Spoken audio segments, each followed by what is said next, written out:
Oi, gente, voltei aqui. Tava com um problema aí de novo na sincronização do áudio e da imagem. Espero que agora tá ok. Vocês estão me vendo aí? Estão me ouvindo? Opa, tá entrando. Pessoal que estiver entrando aí, só me dá um ok se tá ok agora. Eu vou chamar o Eduardo de novo. A gente já tava começando aqui no bate-papo. Tá ótimo, isso é bom. Legal. Agora ok. Beleza. Vou só aguardar o Eduardo entrar aqui.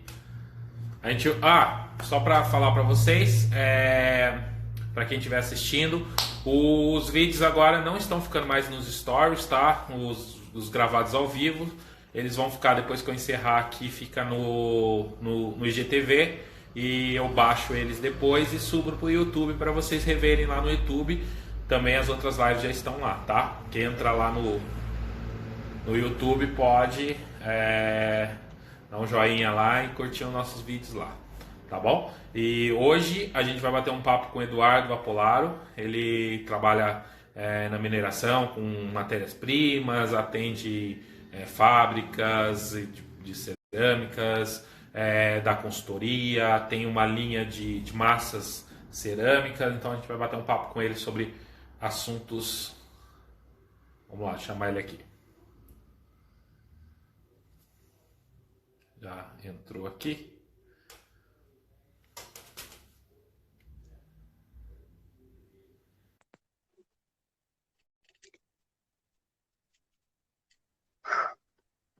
Opa! Voltamos? Voltamos. Agora estamos De aqui. volta. Eu tô enquadrado aí, não? Tá. Tá quadrado. Gente, vocês não me dão só um ok aí se vocês estão me ouvindo o Eduardo aqui, só pra gente sincronizar para ver se tá tudo ok. Bora lá bater esse papo aí. Como eu estava falando no início da live lá que eu tive que sair, o Eduardo eu não conheço ele pessoalmente, mas em breve eu quero conhecer sim, porque tem um trabalho incrível aí, muitos anos de experiência aí no universo da cerâmica, de material. Então é incrível a gente bater um papo aí durante 2 horas esses dias sobre material, e aí eu convidei ele aqui para a gente vir bater um papo aqui hoje. Legal, agora tá tudo ok. Beleza. E, Eduardo, eu queria te agradecer, cara, muito bom aí, muito obrigado aí por ter aceitado aí para a gente bater esse papo. Sei que você vem acompanhando as lives aí bastante tempo aí, desde do Pimenta, eu acho que você estava aí nas lives, eu muito feliz por você estar aqui hoje, obrigado, viu? Imagina, eu que agradeço aí a oportunidade de falar um pouco para vocês e parabéns pelo seu trabalho aí. É uma das poucas vezes, eu sou da área industrial, né? Agora que eu estou 18 anos, que eu venho mexendo com o pessoal mais de artes, e é uma das poucas vezes que eu vejo alguém querer transmitir alguma coisa para o pessoal das artes, né? Com essas lives que você tem feito, chamando pessoas de várias áreas que eu tenho visto aí de você. Parabéns mesmo, Sandra. Isso é muito bom, Obrigado. pessoal. Valeu. O pessoal pedindo pra você baixar a câmera um pouco, se tiver como. Você tá muito lá Melhorou? embaixo, Você tentar. Agora melhorou? Agora você está subindo. Aí você vai ficar numa posição ruim. Aí, E agora agora? sim, é melhor. Melhor. Então tá bom. Legal. Gente, Hã? Pode falar. Não, porque você está muito perto, aí tipo, ela fica muito quadrada. Aí o pessoal pediu para. Aí fica melhor para você. A gente está te ouvindo direitinho. Mas legal. Fechou, então. Fechou. Beleza. Hoje tem uma galera aí, a Pimenta tá aí, Pascoal, a Rise, tudo o pessoal, o seu Nelson Lixa, pessoal que já participou aqui, e tudo aí que você conhece essa turma aí, né, Eduardo? Faz um tempinho já. Eu fiz a escola Senai de Cerâmica, me saí da escola em 76, né? 77 eu já estava na atividade industrial. Passei por alguns estágios aí na indústria de sanitário, cerâmica técnica. Depois, a maior parte foi a Ferrenâmio, né, que eu fazia assistência técnica na área de esmaltes, fritas e corantes, e uma divisão de refratários que eles tinham, né? Olha só, E daí pouquinha fomos experiência, né? aí para tudo. Oi? Pouquinha experiência nessa área industrial, hein? Não. Aí acabando dando assessoria para o pessoal aí, e caí na área de mineração. Um amigo meu, na realidade, eu usava os materiais dele na indústria, acabamos se conhecendo e estou até hoje, cara. O pessoal fala para o Legal. ceramista o barro entra no sangue e não sai mais, né? E no minerador, e no minerador também é uma história boa de minério no Brasil, principalmente dos feldspatos, que eles eram... Na realidade, ele começou no Brasil como subproduto da gema da pedra preciosa. Os garimpeiros iam tirar a pedra preciosa e você tem muito berilo, muita turmalina. Berilo, quem não conhece, é o caminho da água marinha que depois vai para a Esmeralda, né? Aham. E eles iam cavando isso e isso está incrustado no meio do pegmatito, né?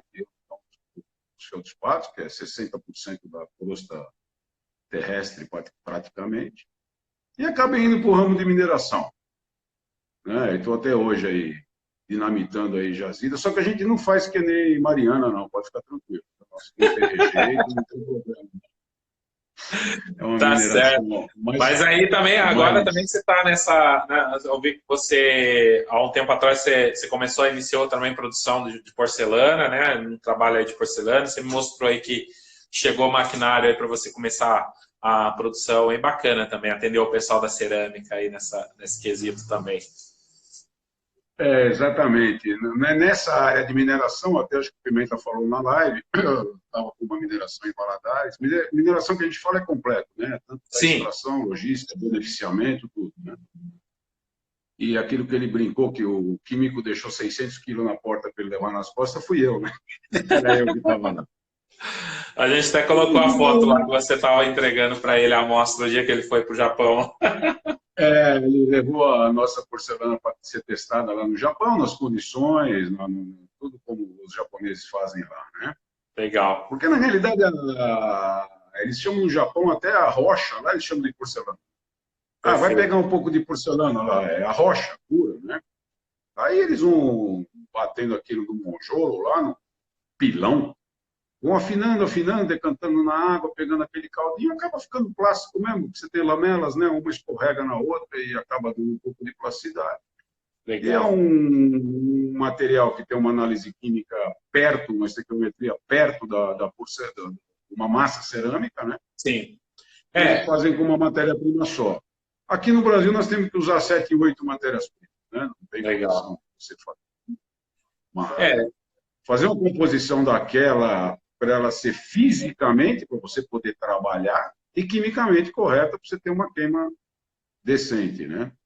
beleza. É, E a gente já vai falar um pouquinho sobre isso também e sobre essa questão da porcelana, sobre matéria-prima em geral. Antes que você tocou no assunto aí, vou dar um aviso aqui pro pessoal. Se quiser, amanhã o Pimenta vai fazer uma live sobre pintura.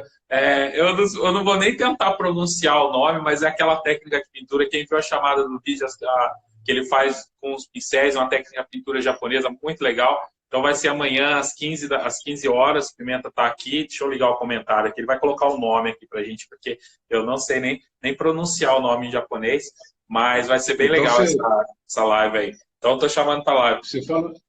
você fala para eles montar um pouquinho de pulverizado com a canequinha de boca para a gente ver também, tá? Legal. Itsuke, Itsuke. Até parece que eu acertei, né, Pimenta? É uma técnica japonesa de pintura, ele vai dar essa live aqui amanhã. O Pimenta ia fazer umas lives aí semana passada, mas ele teve um contratempo aí, acabou entrando lá no ateliê dele lá e levaram o compressor dele e ele teve que comprar outro compressor e é chato pra caramba tudo isso, mas ele conseguiu e aí ele vai mostrar pra gente, vai fazer essa técnica amanhã e quem tiver a oportunidade de assistir, entra lá, beleza?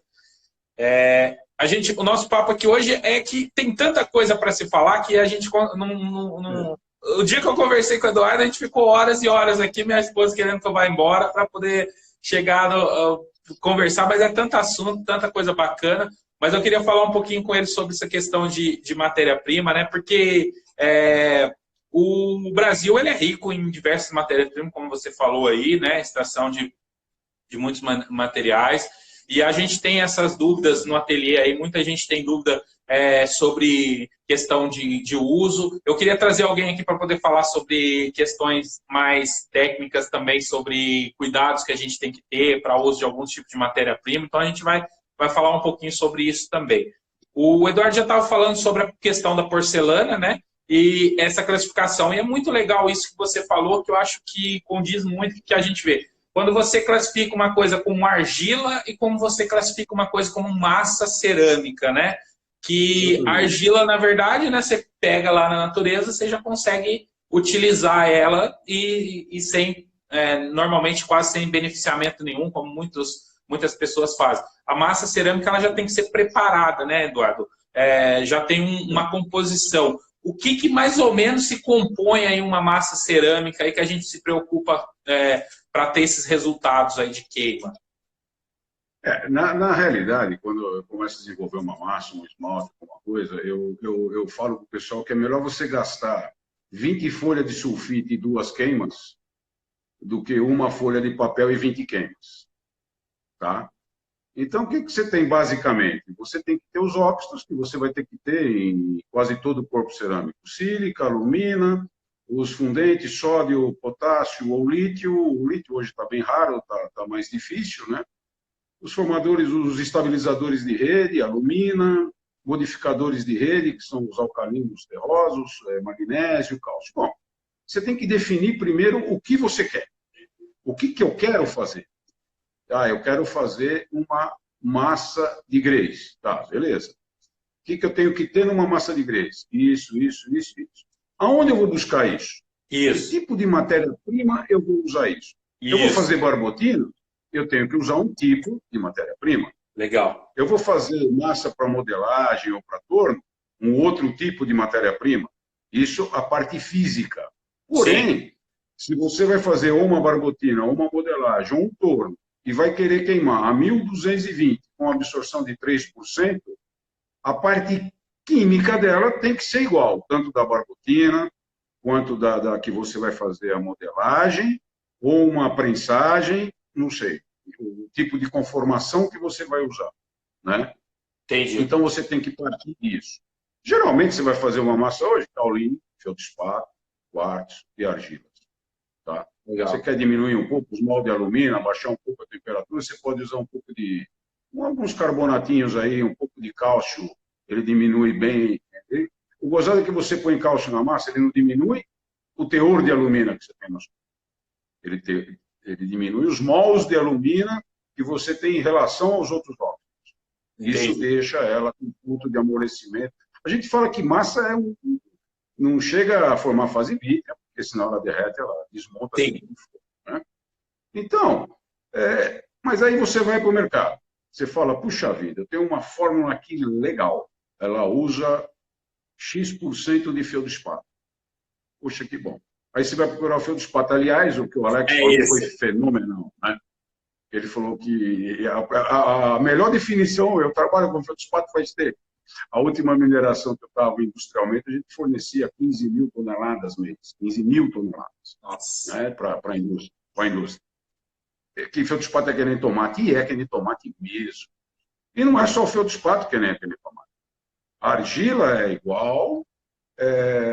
A minha concepção de argila, agora que eu estou indo no mundo da arte, né, o pessoal chama argila. Argila é que você pega para trabalhar, quando você só peça no torno.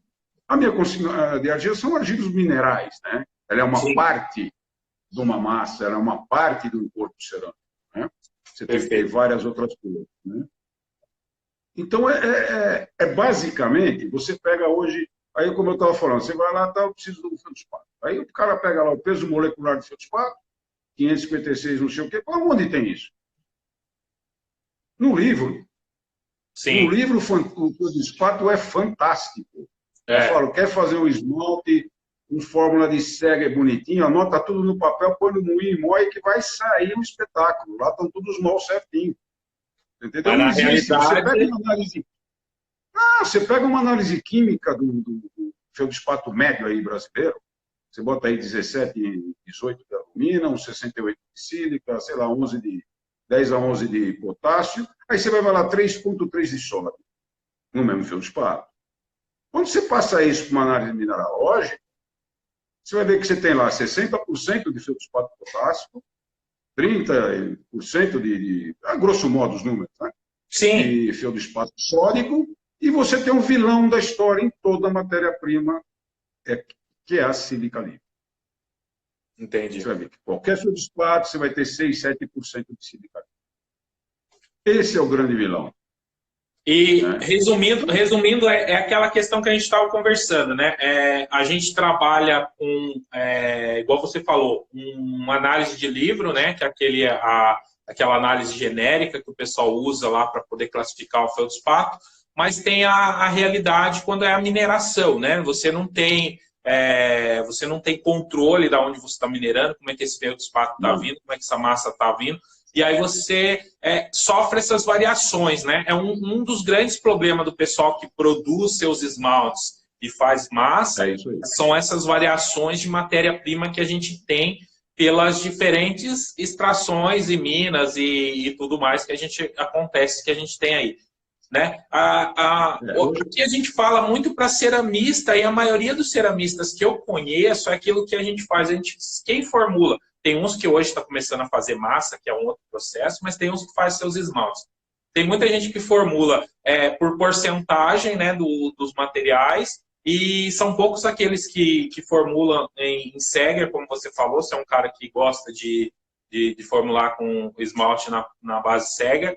E o que eu acho interessante é assim, para você fazer Seger, você precisa da análise do componente certinho, né? Se você quiser os valores exatos, né? Você precisa desses valores exatos. E a gente tem essas variações. O que a gente pode pensar assim de tentativas para você corrigir essas variações? Hoje, comprar quantidade, se você quiser ter padrão, análise química. Eu senti muita dificuldade para poder fazer análise química de alguns materiais. Eu não sei como é que, para você que tem esse acesso, é tranquilo, né? A análise química é o começo de tudo. Tá? Se você não tiver análise química do material, você não faz nada. Não adianta você... eu te mando aí um pouco de calcita, não sei se você já queimou uma calcita pura, ela é dura. Sim. Te mando um feldspato, você vai fazer 2 cones. Né? Um botãozinho de escorrimento, de flutubilidade. E eu te mando uma mistura estequiométrica em função dessas duas análises químicas. Você vai misturar as duas, ela vai ficar mais mole do que as outras duas duras. É isso que acontece. Então, análise química fundamental. O teu fornecedor hoje, o fornecedor, nosso pessoal aqui da cerâmica, ele fornece análise química para a indústria que ele vende. E o revendedor que compra dele, é raro você ter hoje um minerador onde você consiga comprar do cara que extrai, beneficia, você compra um saco pelo menos de 25 quilos. Entendi. Hoje são tudo em big bags de 1.000 quilos e aquelas carretas cebolão que é com ar comprimido hoje, nem bag não usa mais. A carreta vai naquele, parece um tanque, vai com 50, 40 toneladas de pó, você injeta ar comprimido numa ponta, o produto sai moído na outra e vai direto para o cilo do carro. Então, são grandes volumes. Mas, o cara que revende a matéria-prima para você, ele tem por obrigação de te fornecer análise. E cobrar do cara que vende para ele uma análise química periódica, porque nós estamos falando de natureza. Você tem jazida, que você tem um feldspato lá maravilhoso, você anda 2 metros, você não tem mais nada. Você tem quartzo, você tem xisto, sabe? Não tem um negócio bonito.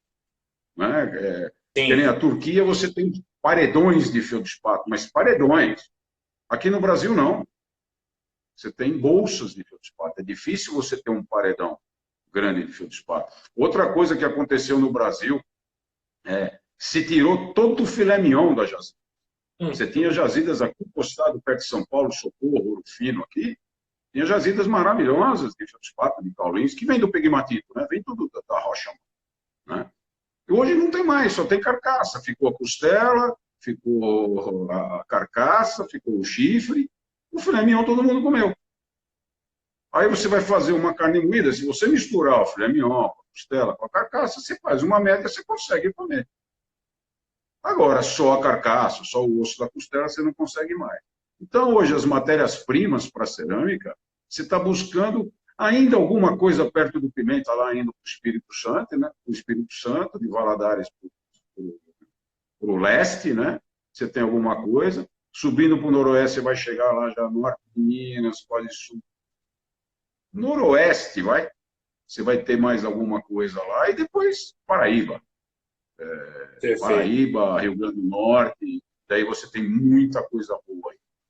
Legal. Então, o que eu falo, pessoal? Análise química. Com análise química, depois eu vou postar depois eu tenho um programinha de Excel, mas não é um programa, é uma coisa que eu uso. Só para fazer conta. Sim, Mas eu estava até falando com o Nelson Lixo outro dia, nós estamos fazendo um tipo de uma apostila para fazer na mão, né? Para você, legal, pelo menos, saber o que é o teu minério em função da análise química. Aquilo que eu falei agora há pouco. Não, isso aqui eu tenho tanto de albita, tanto de feldspato e tanto de silicato. Pelo menos. Tá? Porque daí que você começa a partir já para um negócio sem precisar fazer laboratório, mandar fazer análise mineralógica, análise térmica diferencial, gravitacional, para descobrir todos os minerais que tem lá. Né? Então, o que eu falaria para o pessoal? Parta do princípio, eu vou fazer meu esmalte. O que eu quero? Eu quero um esmalte brilhante, para resistir a ataque ou para não resistir a ataque, é decorativo, é utilitário. Tá. Quais são os óxidos que me dão essas condições? O que eu preciso ter? Por exemplo, vamos fazer um mate. O que eu preciso ter um mate? Eu quero um mate por ele ser duro, aí nós vamos ter aquele problema que ele vai comer a faca. Sim. Certo? Que daí você já parte aí com uma devitrificação do esmalte. Ou eu quero um mate mesmo. Que você pode passar a faca, que não risca, que você tem alguns óxidos boiando no meio do esmalte, mas dentro da camada vítrea ele não tem rugosidade e que vai te dar essa refração de luz toda diferenciada que você vai ver. Legal. Bom, a partir do princípio do que você quer, bom, eu sei que eu tenho que ter tanto de sílica, tanto de alumina, tanto de zinco, ou tanto de bário. Bário não é veneno, que nem todo mundo fala. Se comer bário, você morre. Sim. Para quem que vai comer bário? Você não vai comer bário. Né? Chumbo é veneno? Veneno. Vai tomar champanhe num copo de cristal, que eu te falei outro dia, que tem 22% de chumbo naquele copo. E tem 1% de arsênico naquele vidro de cristal. E você bebe e não acontece nada.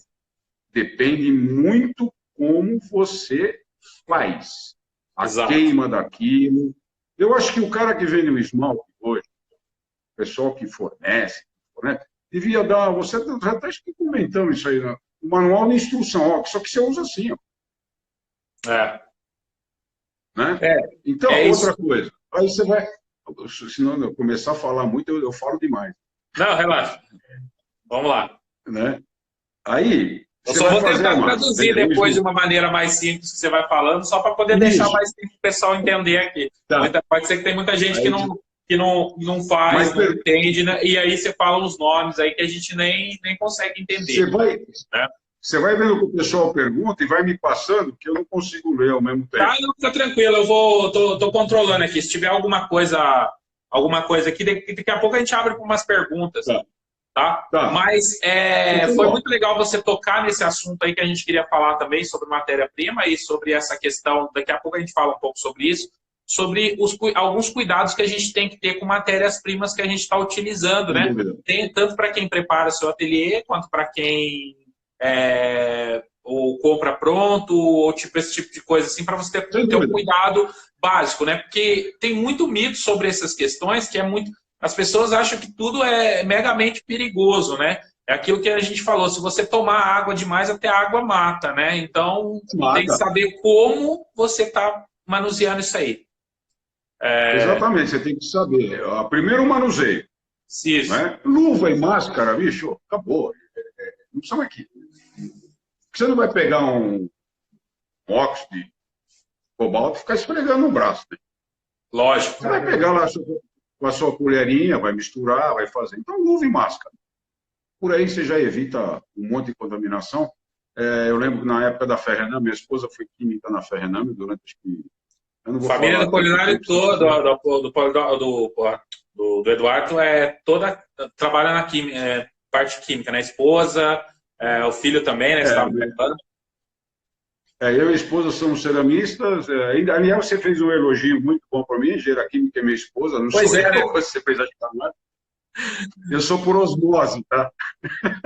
Eu falei na chamada lá que o Eduardo era engenheiro químico. E aí depois ele veio me corrigir e falou: ah, César, eu não sou engenheiro químico formado, não. Eu sou engenheiro por Aliás, osmose, né? Ele absorveu isso da família e de todo o ambiente que ele convive nesses dias aí. Mas tudo bem, o cara sabe demais, não pode dizer que não é engenheiro. não, É eu sou, na sacanagem, né? verdade, eu sou analfabeto em 5 línguas, né? Porque depois do Senai eu fiz 5 faculdades, só que só um ano de cada uma. Aí, ó. O Ferrename te punha para viajar muito e você não conseguia. Uhum. Você Legal. não conseguia acompanhar, né? Faltava Certo. muito, você atendia o Brasil inteiro, mais a América do Sul, era complicado. Bom, então vamos voltar para não se perder. Estamos Isso, fazendo o você esmalte. estava falando, você estava naquele meio lá que você estava explicando sobre a questão dos materiais. Aí você falou assim que até os fornecedores que fornecem esmalte pronto deveria ter um manual de instrução aí para o pessoal de uso, né? Você estava falando sobre isso. Porque é o que eu ia falar agora. Então, você vai fazer a massa, legal. Então, o cara vai fazer uma massa. O cara que fez a massa para você, ô César, está aqui meu produto, você vai usar? Vou.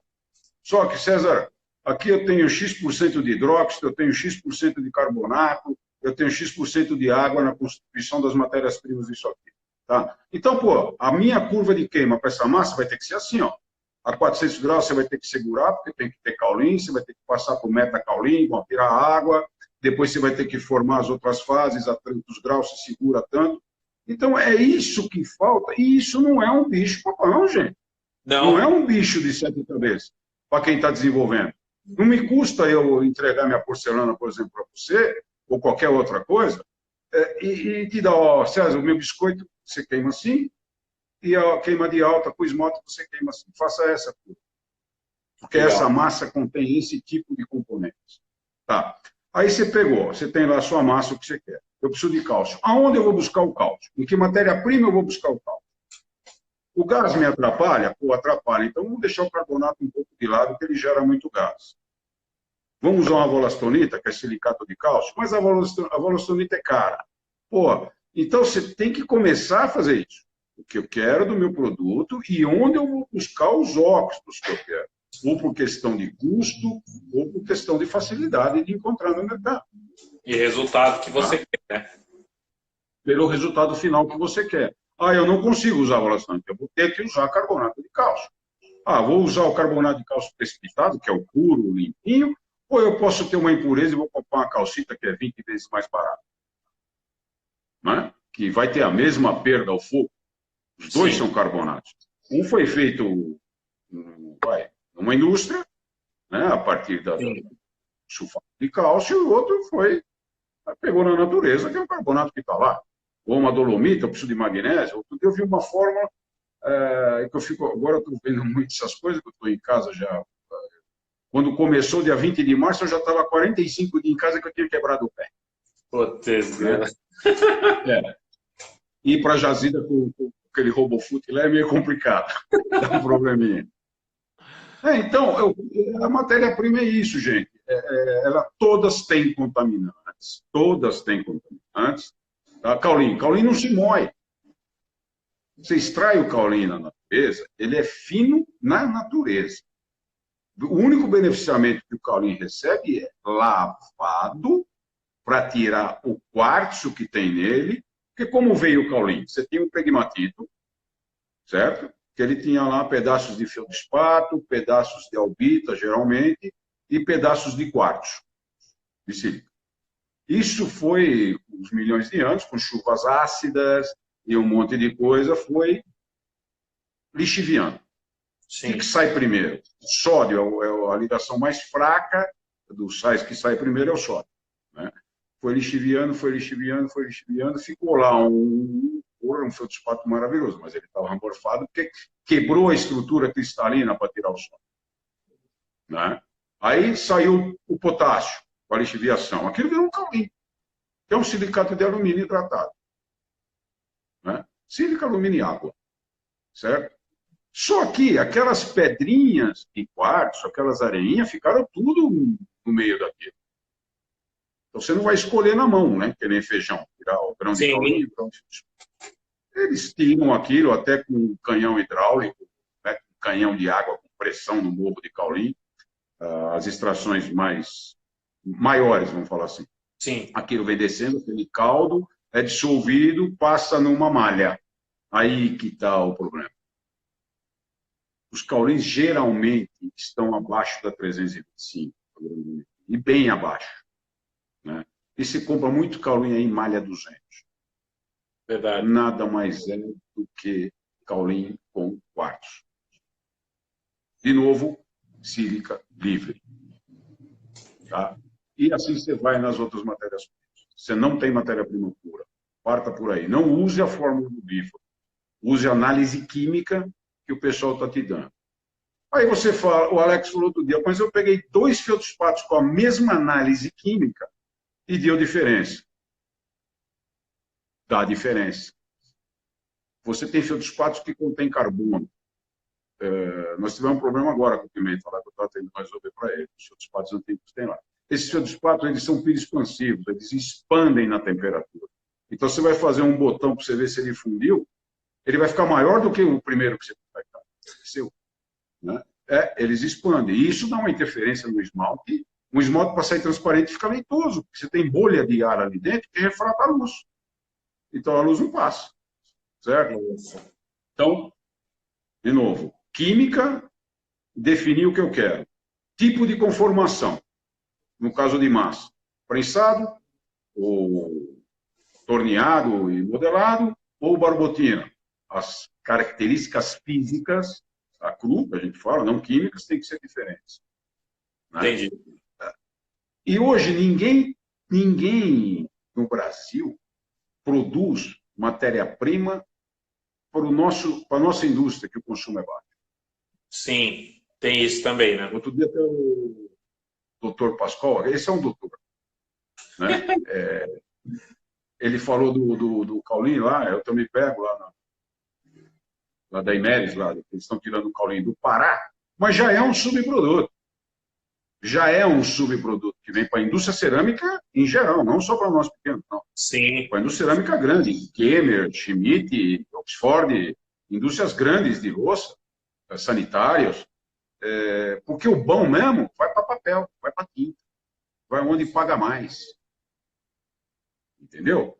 O que eu faço hoje? Graças a Deus eu mexo com as jazidas, né? Isso me ajudou bastante. Então eu conheço não só as que eu trabalho, as que eu tenho, e dos amigos. Eu fico, para me fazer minhas coisas, eu fico pegando os bolsãozinhos. Quando aparecer um bolsãozinho daqui, você para para mim. Quando aparecer, você para para mim. Como o volume é baixo, dá para a gente pegar, mas isso não é o geral da história. sim, não dá é para verdade. fazer desse jeito. Não dá. Eu falo demais, né? Não, relaxa, fica tranquilo. Não, mas é legal. Isso é bacana. O pessoal está comentando aqui. Essa questão aí que você falou é muito verdade. A gente sofre muito porque a gente ainda é muito pequeno em relação a alcançar, né, o nível, até a indústria cerâmica mesmo, e a gente sofre com essa questão dos materiais, né, em si. Mas uma coisa interessante aqui é o seguinte: se eu, por exemplo, quiser comprar matéria-prima hoje em pequenas quantidades, é complicado, né? Só revendedor. Só revendedor. A menos que você conheça, pô, eu tenho um amigo que beneficia caulim. Pô, legal, você liga para ele, ele te arruma.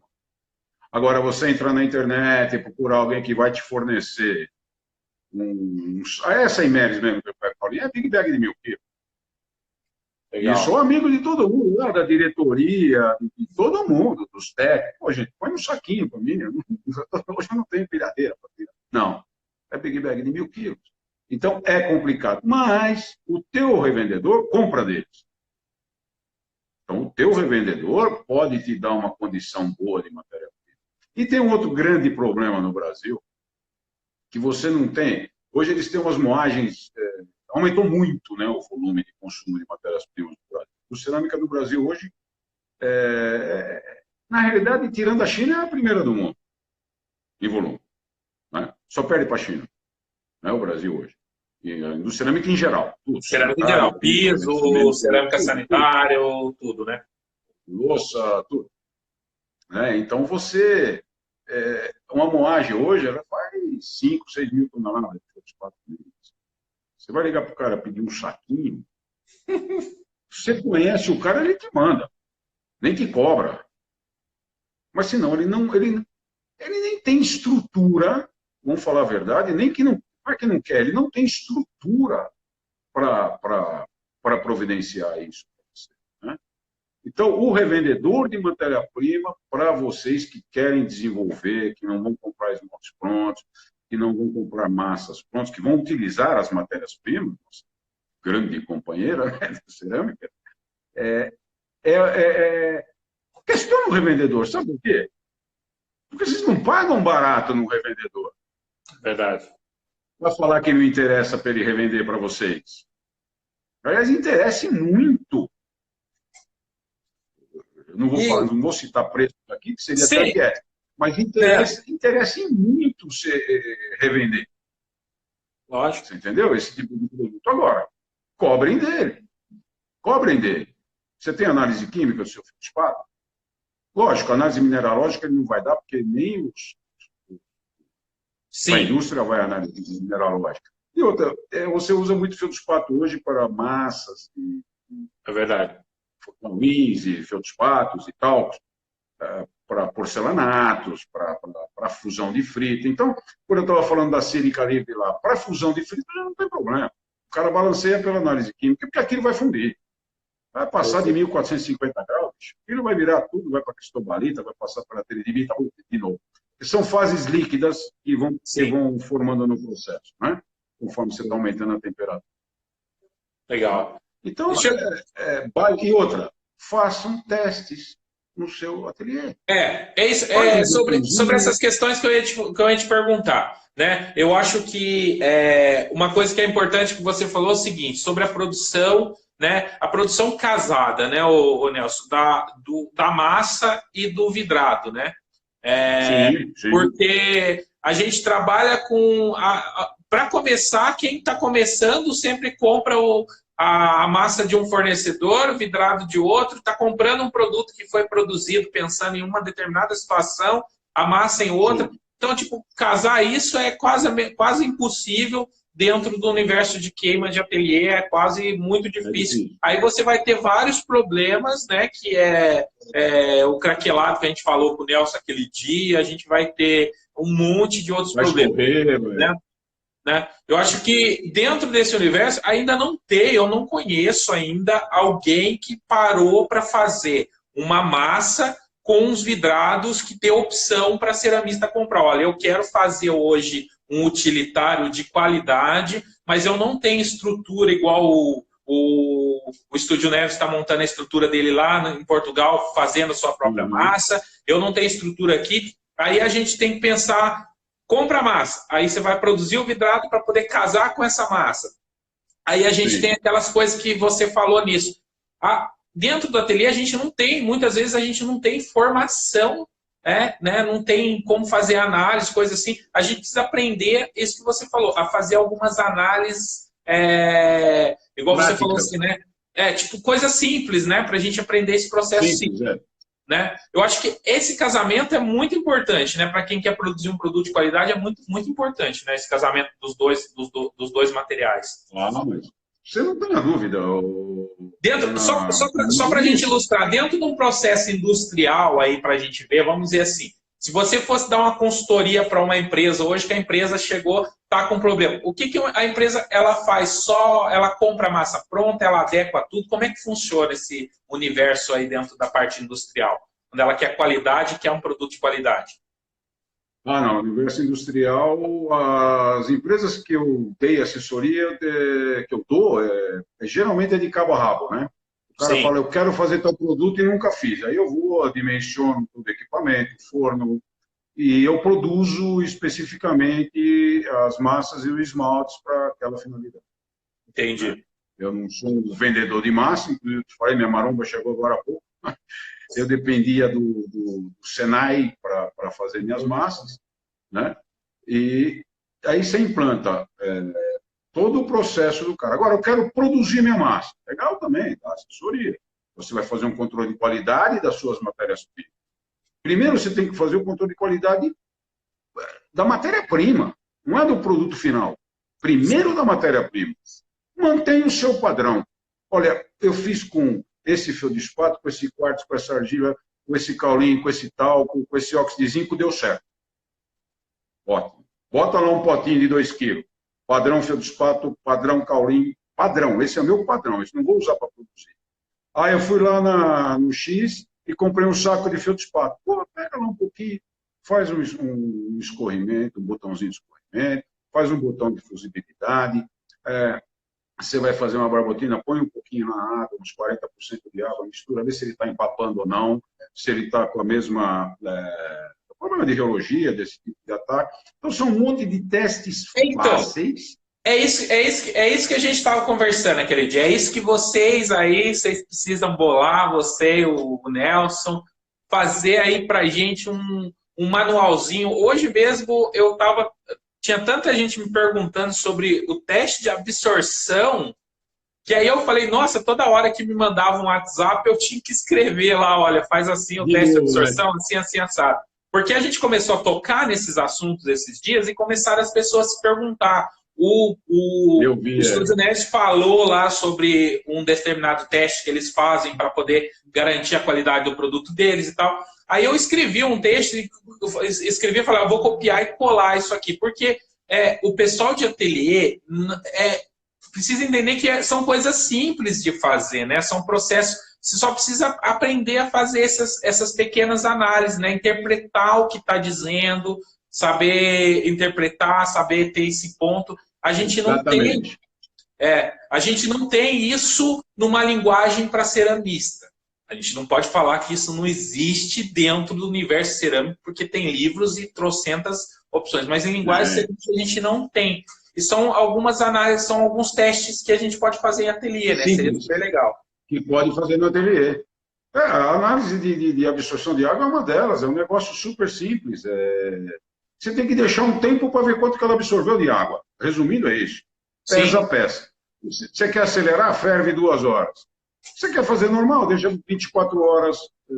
Na realidade, você vai fazer isso, vamos falar tecnicamente, você ferve 2 horas, tira, pesa, ferve mais 15 minutos, tira, até peso constante. Mas ninguém vai fazer isso. Você ferveu 2 horas, tá bom demais. Ou você deixou 24 horas imerso, tá bom demais. É lógico, tem massas que elas estão tão fechadas que se você deixar 15 minutos, 24 horas ou 48 horas, vai dar a mesma coisa. Ela absorveu aquilo rápido, só que tinha que absorver, acabou. Agora, você não sabe qual que é o padrão da sua massa. Então, deixe 2 horas fervendo, ou deixe 24 horas de molho. Entendeu ou não? Então, são coisas... Eu estou bolando um negócio desse para deixar. É simples, você faz um escorrimento lá para ver a viscosidade, faça a sua densidade. Pô, eu preciso de proveta, eu preciso de densímetro. Não. Qualquer recipiente que tenha graduação de volume, você pode fazer a densidade com 1 litro. Não tem problema. É X quilo por litro. Essa é a minha densidade. Transforma em grama por centímetro cúbico. Então, qualquer volume você pode usar para fazer uma densidade. Você pesa aquele volume. Então, isso que eu estou falando é porque tudo que você tem no seu ateliê. Sim. Você tem um copinho graduado, você tem uma balancinha, para você fazer uma densidade. Essas balanças mesmo, que o pessoal chama de cozinha, que tem uma casa decimal, aí já está ótimo. Você entendeu ou não? Não precisa mais que isso. Né? Eu acho que é isso, esse pegar esses macetezinhos aí para a gente começar a praticar isso dentro dos ateliês. Aí eu outro dia escutei uma pessoa falando que não, mas aí você não está fazendo cerâmica, aí você está... Só que assim, a gente lógico, tem pessoas aí, tem artistas que não estão produzindo as suas peças, não estão preocupados com isso. A nossa preocupação é para quem quer produzir um utilitário, quem quer produzir uma cerâmica de qualidade, ela quer entregar esse produto para um cliente, ela não quer. Igual, eu recebo foto, a pessoa com a peça toda mofada embaixo. Eu recebo foto com a peça que está toda riscada de faca. né? Ela tá... Então, são coisinhas simples, gente, são coisinhas simples. E aí, a gente aprendendo a fazer isso, a gente se educa a fazer esse tipo de análise nosso aqui, você vai ficando habitual, e aí você começa a ver essas questões que começam a acontecer. O fornecedor seu, você vai começar a selecionar a massa não só pela cor ou pelo o tipo, e sim pela qualidade que ela vai te dar, né, no seu produto, esse tipo de coisinha. Eu acho assim, lógico, dentro da live aqui não dá para a gente fazer essa viagem aí que a gente está pensando, mas fica aí uma proposta para vocês que eu acho que assim, da minha parte eu posso ajudar a divulgar se vocês criar alguma apostila, alguma coisa assim, um manualzinho aí de cerâmica, entrar no ateliê de cerâmica e falar, olha, vamos fazer esses testes aqui para você ver e tal. Eu acho que hoje a gente carece muito disso e eu vou falar mais, se a cerâmica do Brasil quiser crescer a nível, igual o pessoal lá do Estúdio Neves fizeram, porque eles se preocuparam com isso, porque eles queriam fazer. Se a cerâmica quiser crescer, a gente tem que pensar nesse tipo de análise. Porque, teoricamente, assim, escola, igual a menina falou, tem escolas técnicas de cerâmica, mas é uma cerâmica abrangente, né? Industrial, assim, não para pequenos ateliês, né? O Senai fechou, na realidade, isso. A escola. Quando veio para São Bernardo, já diminuiu bastante. Na minha época, a gente ficava 3 anos lá das 7 da manhã às 5 da tarde e mais 1 ano na indústria para fazer estágio. Depois eles começaram a fazer um curso rápido, de 1 ano, apesar de ter todos os equipamentos e toda a condição do mundo para ensinar qualquer tipo de cerâmica, desde a artística até o revestimento do foguete que vai para a Lua, qualquer tipo de cerâmica, eles ensinar. Mas acho que, sei lá, Cabidão, né, não tinha interesse, porque não tem dono, né, dinheiro de imposto, então fica uma facilidade, né? Mas o que você falou foi interessante. Você pode fazer sua arte sem dúvida nenhuma, você tem que fazer sua arte. Sim. Você que está fazendo, você é o artista. Agora, o que impede de você fazer a arte com técnica?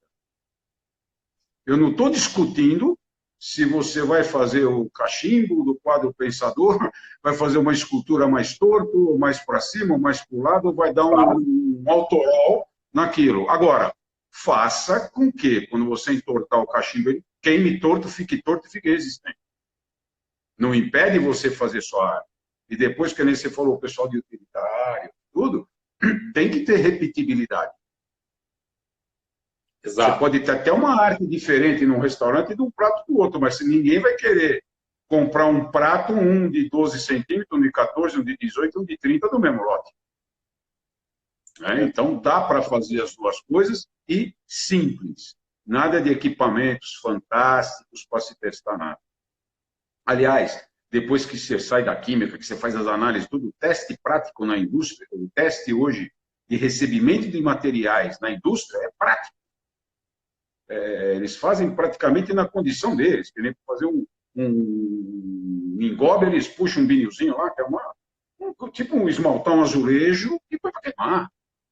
Ali é o primeiro teste. Então, vocês têm isso, você tem seu forno. Você queima todo dia no seu forno. Chegou a matéria-prima, põe lá, cura para queimar, analisa tudo bonitinho, faça direitinho e tenha repetibilidade. Repetibilidade. Certo? Vou fazer esse prato, vou fazer... A arte eu posso fazer qualquer coisa em cima.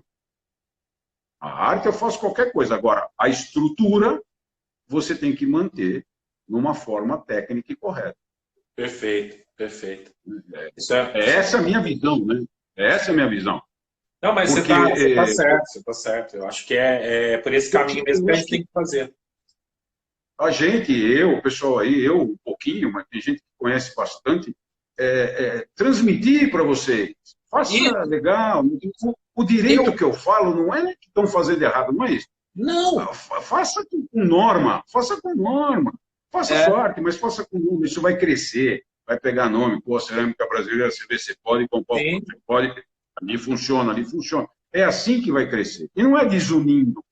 Não, eu sei fazer, eu conheço as matérias-primas, vou fazer meus pratos. Vou vender meus pratos, vou falar para os outros. Certíssimo. Eu acho que... eu acho que é isso mesmo, essa é a ideia. Essa é a ideia. Da Rua das Noivas, lá, tudo uma loja do lado da outra. É verdade. Todo mundo se ajuda. Aí fica famoso. Então. Ganha corpo. Essa questão que você está falando é muito legal por conta disso. Aí eu falo assim, eu aprendi muita coisa nesses dias aí que eu tenho fazendo as lives, principalmente quando eu trago pessoas como você aqui, o Nelson, pessoal que vem falar de assunto técnico. Eu sei que muitas vezes as pessoas olham com uma vertente um pouco diferente, mas talvez é a questão mesmo da linguagem, do jeito que você, igual você está falando de matéria-prima, de os nomes técnicos, esse tipo de coisa, as pessoas começam a ficar com, tipo, sabe, a pessoa quer olhar para aquele negócio e quer falar que é barro, não quer nem saber, mas é isso que importa, falar essa linguagem mais simples, para a gente poder explicar para as pessoas de maneira mais simples como fazer uma coisa simples, porque não é complicado, tá? Não tem que complicar o processo. Igual você falou, se você quiser, dá para você fazer um produto de qualidade como uma Schmidt aí no seu ateliê, se você se preocupar, né? Não tem dúvida, lógico que dá. Até melhor, você quer saber. Então. Até melhor se você quer saber. Aquilo é robô, é volume, aquele prato está sendo feito num torno, que é um stack automatizado, vamos falar assim, e está saindo pronto. Outro põe lá uma prensa de 40 toneladas para prensar a pasta de argila. No teu ateliê você é caprichoso, você está olhando, você que é o criador da coisa, você está em cima, você faz até melhor. Você não tem um pingo de dúvida disso, certo? E é tirar o bicho-papão da cabeça. Técnica de cerâmica não come criancinha. Entendeu? Não tem problema. Legal. Dá para você tirar esse bicho-papão, né? E fazer um negócio bem legal. Que nem esse negócio que eu estou falando das matérias-primas.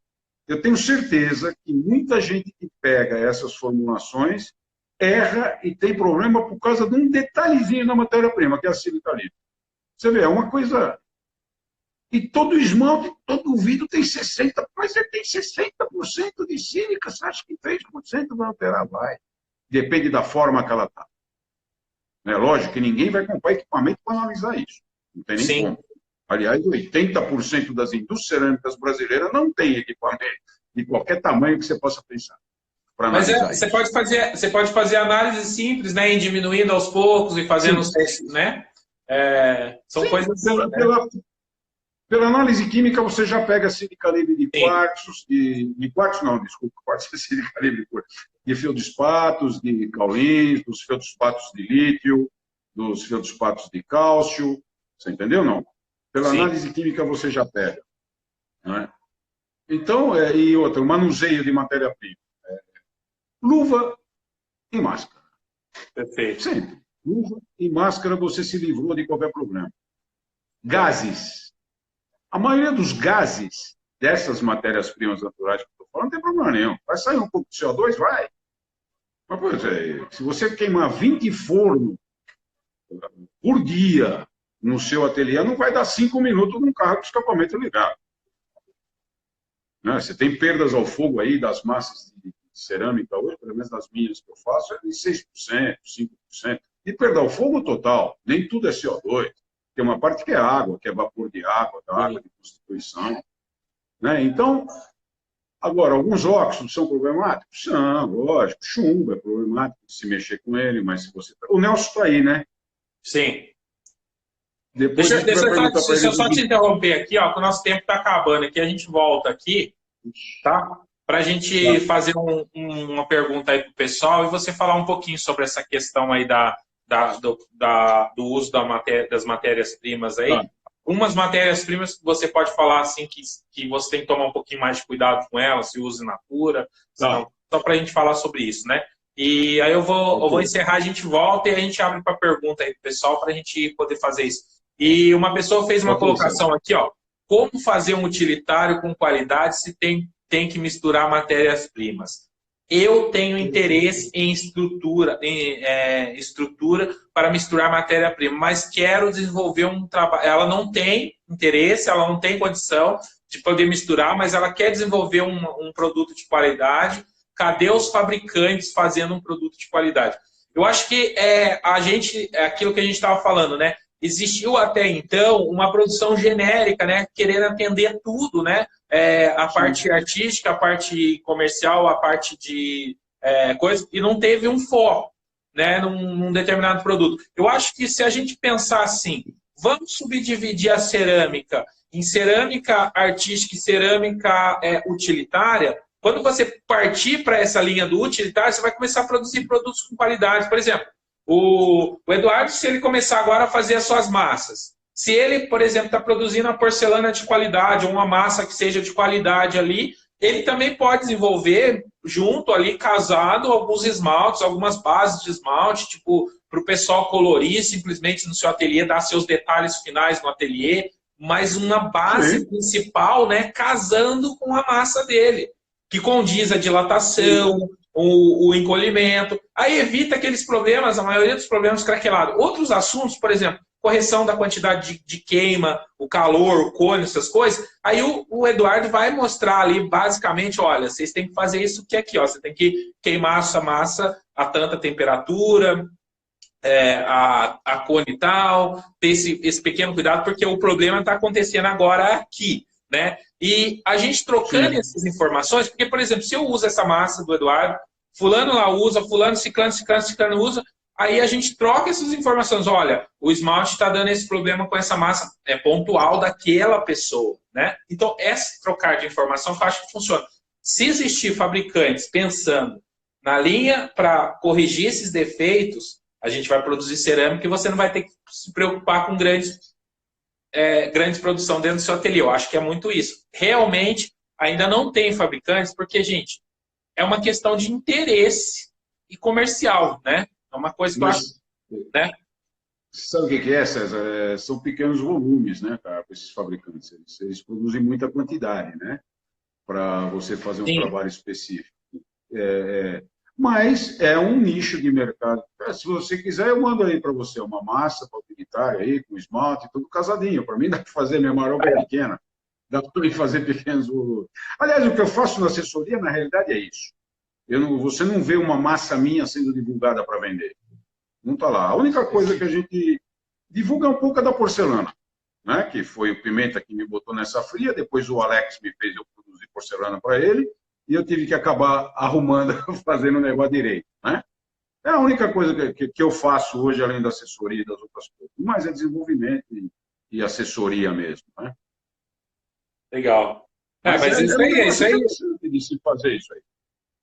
Eu acho que se começar, né? Por exemplo, se o Estúdio Neves é igual aqui, ele chegou e falou, olha, eu uso a massa da Resende, a massa da Resende foi desenvolvida para mim, muita gente se interessou pelo produto por conta de saber que eles têm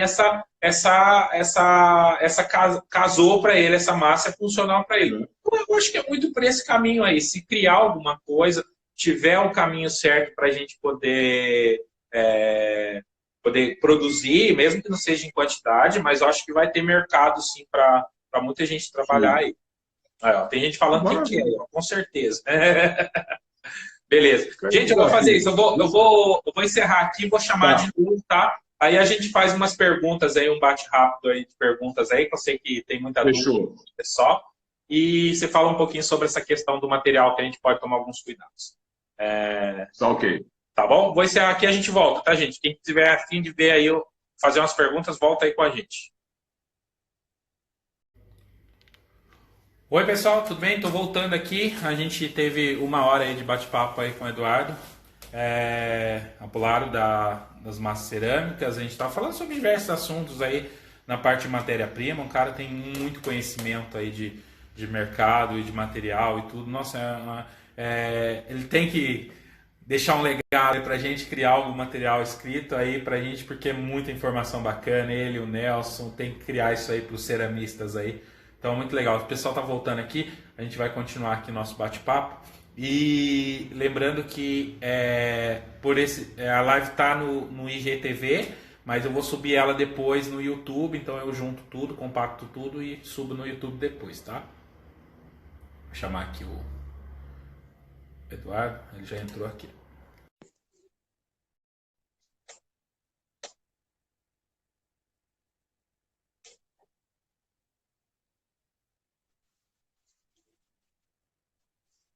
Opa!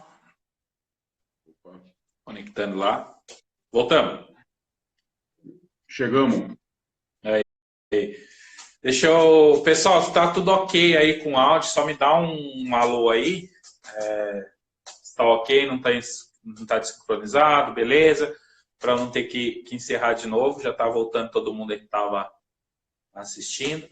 E a gente continua daqui, da onde a gente parou, que a gente estava falando sobre massas.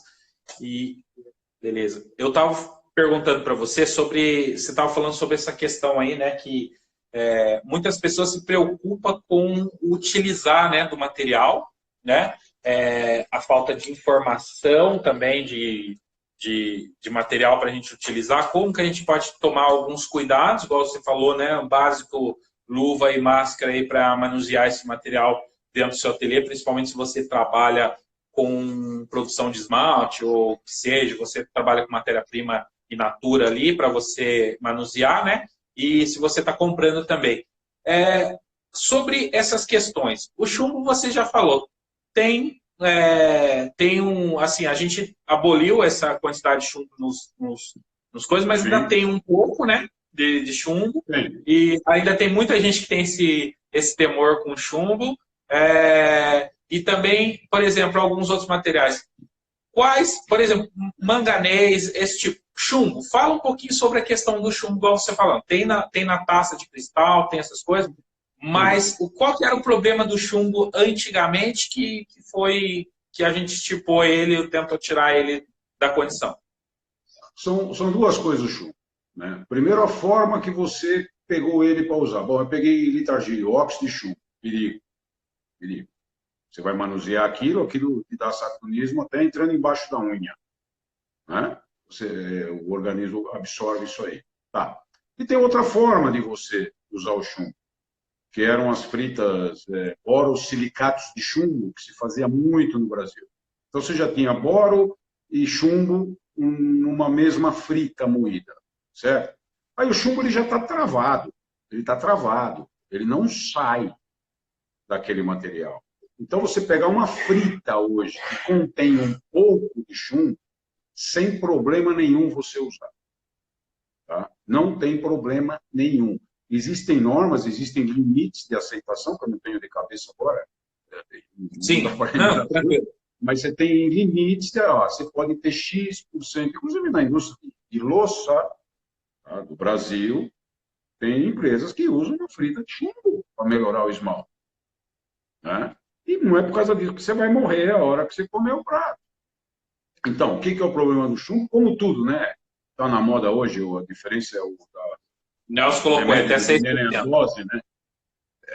Então, são quantidades e tipos de manuseio. Agora, chumbo é bom, diminui a tensão superficial, amolece o esmalte, deixa ele, desculpa o termo que eu posso falar, fica bundinha de nenê, que a gente fala esmalte vizinho, bonitinho, fica uma maravilha, né? Agora, não tem necessidade, tá? Para que usar chumbo? Entendi. Principalmente para fazer arte, tudo bem. Vamos fazer aqueles escorridos, aqueles reagentes com a vaiada de chumbo, parece um vulcão. Beleza, aquilo não tem problema você usar. Mas usa o chumbo já fritado, vamos falar assim. Use uma frita com chumbo. Né? Perfeito. Não vai usar litargile, o óxido de chumbo. Tá? Cádmio. Mesma coisa, vamos fazer vermelho? Vamos com cuidado, põe pouco, né? Faça a estequiometria do cádmio, né? Procure saber com o que eu tenho que... O que eu vou travar esse cádmio aqui para ele não ficar solúvel no meu esmalte. Porque o fato dele estar no esmalte não tem problema nenhum. O problema é ele ser solúvel naquele esmalte que você fez. Geralmente, queimas mal feitas. Geralmente, pouco patamar ou pouca temperatura, sabe? Geralmente é o que deixa esse material mais solto para ser utilizado, para sair, né? Ele lixivia, ele solta mais fácil, vai solubilizar mais fácil em alguns meios ácidos ou alcalinos, só tem água, né? Legal. Bário, metal pesado. Metal pesado. Você vai comer o bário? Você vai botar e vai comer? Não. O bário dá mates lindos. Verdade. Das coisas mais bonitas que eu tenho aqui no ateliê são uns mates de bário, muito, muito E bonito. bários são lindos, são Toque é bonitos. delicioso. E pode atacar aquilo lá com ácido, pode fazer os ataques que tem que ser feito. Se você travou ele corretamente, você vai ter ele preso. Tá? Isso é a parte do produto final. E a parte de utilização é manuseio, né? Manuseio, usa máscara, pode usar bário, pode usar chumbo, pode usar carne. Lógico, em condições...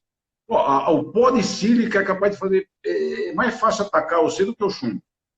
Se você usar os corretos. Porque a sílica que te ataca é aquela que você não vê. É aquele pozinho que está no ar que você não vê a olho nu.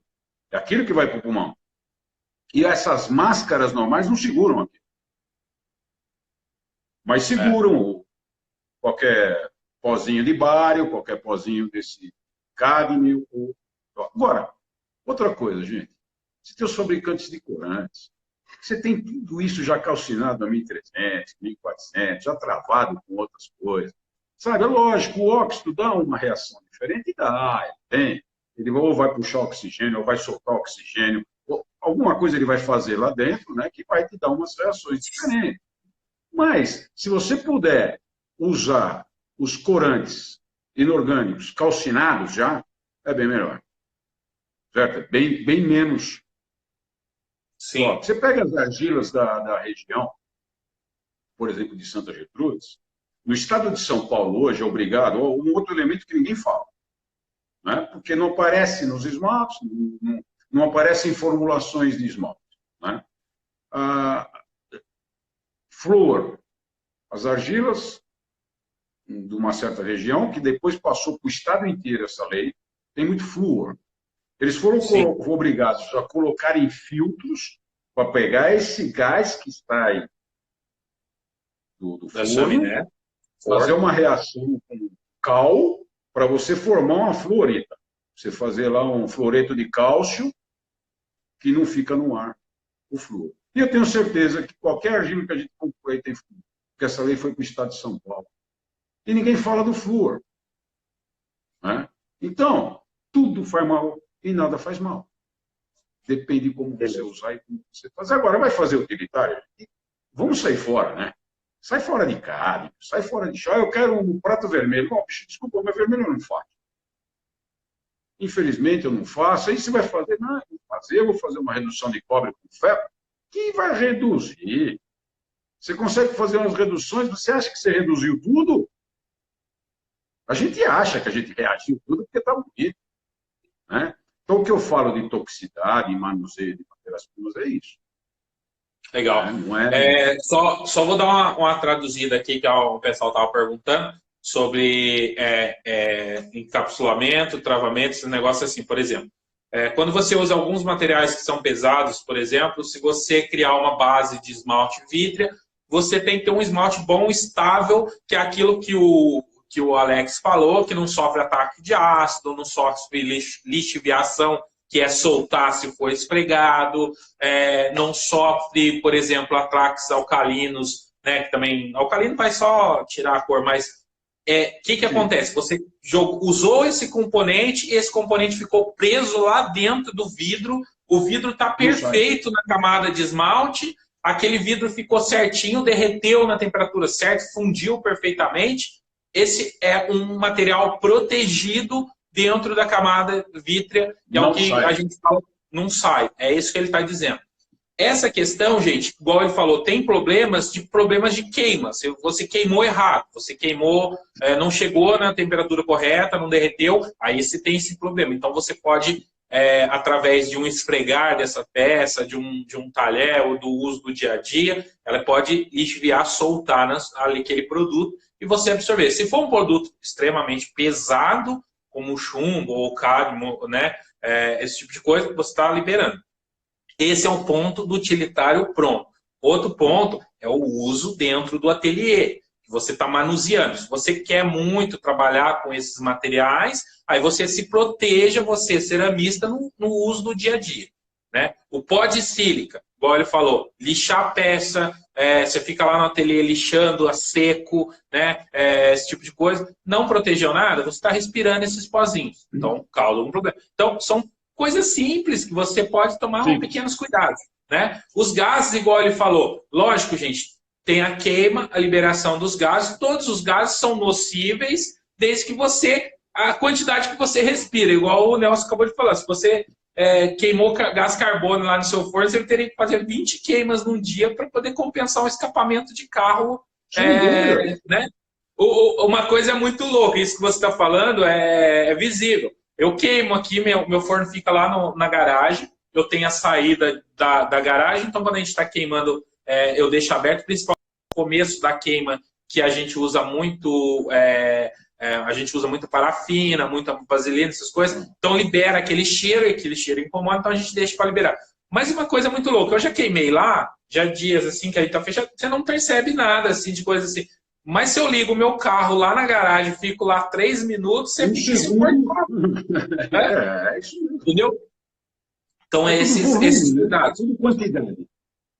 Quantidade, né? E É isso Deus, aí. eu estava vendo uma live que você falou do sal, né? O pessoal acho que perguntou Isso. de sal. Queima Realmente, o sal, queima sal é soda. ruim porque o sal faz gás clorídrico, né? Aí é complicado. A quantidade de cloreto que você tem no sal é muito grande. Além de te acabar com o forno, né? Ele ataca o refratário. Então, se eu preciso de sódio, por que eu vou usar sal? Vou com uma parrilha. O carbonato de sódio, o carbonato de sódio não tem problema, vai soltar CO2. A mesma coisa que vai soltar a dolomita, que vai soltar a calcita, que vai soltar o carbonato de manganês, o que o pessoal usa, vai soltar CO2. Não tem Tá, problema nenhum. Certo? A argila legal. solta. E outra, você vai usar isso, uma camada de esmalte. Se você comparar o que tem de peso de esmalte com peso de argila na sua peça, então não se preocupe com isso. Lógico, quem tem que se preocupar é o cara que está fazendo corante de cálice. Está fazendo tonelada. Aí né? É Né? complicado. Agora, a gente vai Aí usar pouquinho e trave ele no esmalte. Que nem, pô, titânio faz branco? Titânio faz branco. Mas não é o titânio que faz branco. O que faz branco é a formação de titanato de cálcio. Para você ter branco do titânio. O que você fez? Você travou. Titânio é metal pesado. Vou botar titânio. Não, você travou ele como titanato de cálcio. Não falei pelo branco, falei pelo travamento, né? Parece que eu meti. Você botou lá um molde de titânio e um molde de cálcio, você fez um titanato de cálcio. Você travou o titânio. Acabou, está preso. Hoje eu dou assessoria para o pessoal dos Estados Unidos. Eles estão com um problema sério, já faz uns 2 anos. Né? Hoje nós já estávamos trazendo para o Brasil, né? Agora está meio parado, esses tubos de televisão antigo, esse vidro da televisão. sim. Aquilo você tem o vidro de trás, que é o tubo atrás, que tem 18% de chumbo. Aí a parte da frente da televisão é outro vidro, ali você tem bares, estrôncio, você tem um monte de coisinha boa. Né? E eu tive que fazer um processo lá para travar a lixiviação, porque o livro, vou falar assim mesmo, do cara do Ibama, falou para mim que lixiviava. Eu pedi para ele me ensinar que a gente ia ficar rico. Falei, então vamos lixiviar, vamos pegar esse chumbo e vamos vender o chumbo. Me ensina a lixiviar. Não, mas no livro está escrito que você não pode fazer. Né?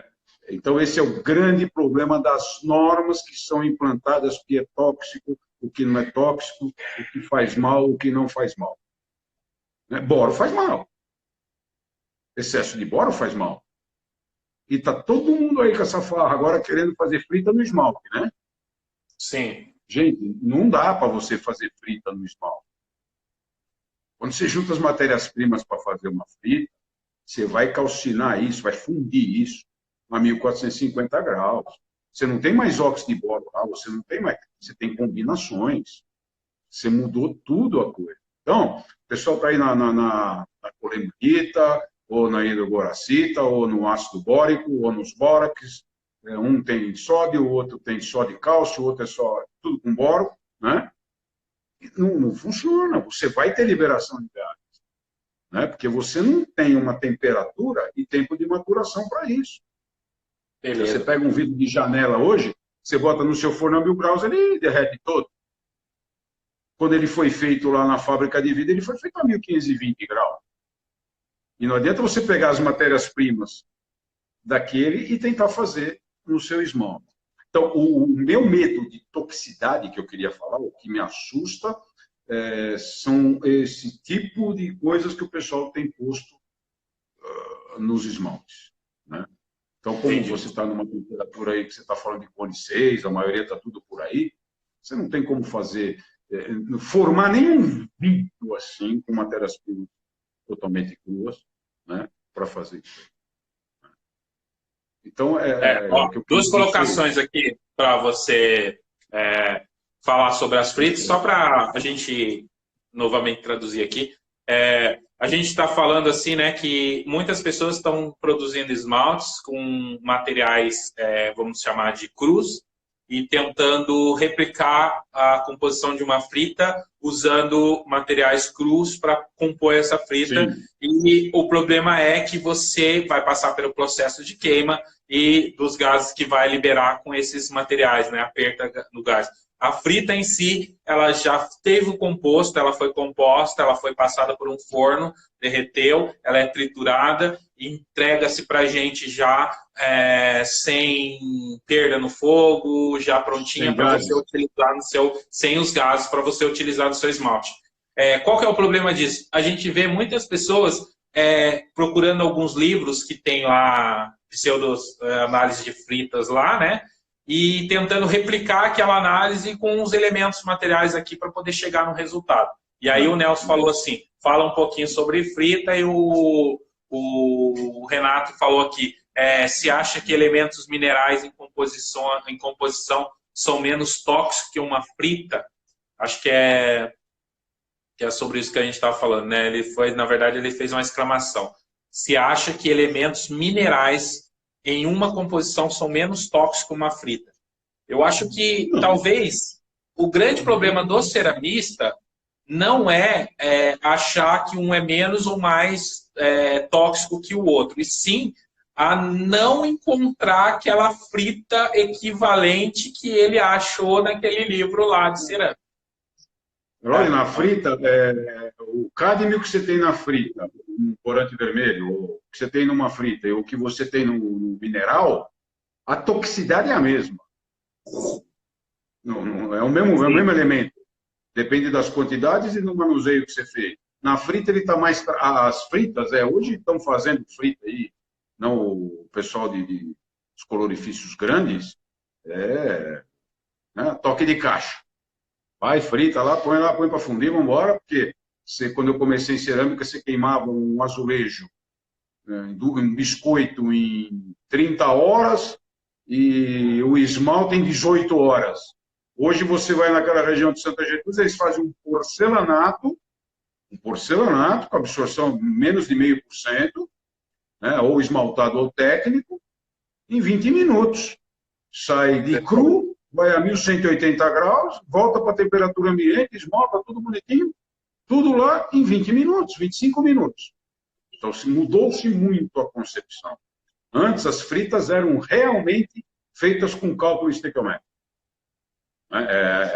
Tinha que ter, você fabricar uma frita, onde o pessoal põe lá, faz, não sei o que, né? Então, se eu entendi o que o Renato perguntou, Renatão, abraço pro velho, como é que tá? Deixa o velho em casa, hein? Na verdade, ele falou que fez uma exclamação aqui, né? Ele falou, se acha que elementos minerais em composição são menos tóxicos que uma frita. Se acham, né? Que elementos minerais são menos tóxicos que uma frita. Depende, né, de como você está esse elemento, né? Você tem minerais totalmente cristalizados que o elemento está travado também. Quem botou fogo não foi nós, foi a natureza. Que botou temperatura e pressão no quilo, cristalizou e ele está travado lá.